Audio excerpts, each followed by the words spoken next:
This drill is by far the best drill for teaching a backflip. The only drawback is that it can only really be done at a gymnastics gym. If you do have a chance to go to a gym, even just once, this drill is the best of the best. It should be obvious that this skill requires a strong backwards roll as a prerequisite. You should easily be able to do a backwards roll down and incline with no hands.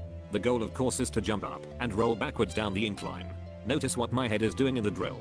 In this drill you have your eyes fixed on something at about 45 degrees for as long as possible. Set it up initially quite high like this, and stand on boxes or panel mats to lower the height. The height of the drill should be mid-back or lower to start out with. Better to have it too low than too high. It is very important that your lower back land first, long before your shoulders.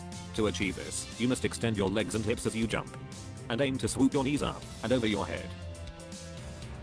If your shoulders land before your lower back, this will happen.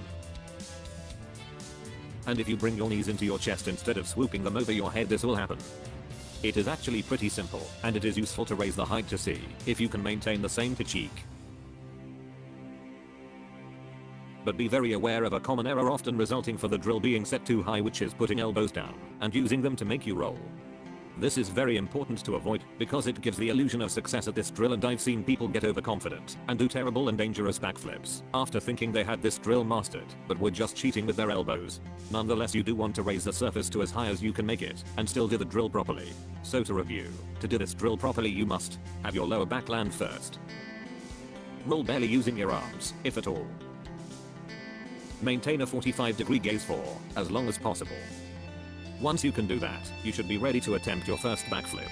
If you did it at mid-back or lower, you should definitely have a strong spotter help you. If you did it about armpit level or higher, you should have a little help from a spotter for the first few.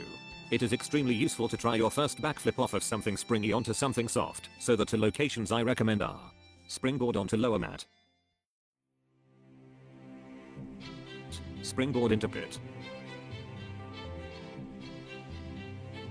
You want to literally visualize the stacked mats of the drill behind you. You want to imagine doing the drill, but instead of rolling down the hill, you are rolling off the hands of your spotter. It is pretty easy to tell by how much work the spotter is doing when you will be able to do it by yourself. Once you can do it by yourself off the springboard, you can get your backflip from the bouncy surface and mat to the ground by doing your backflip on progressively more difficult locations as shown in this snippet from another one of my backflip videos.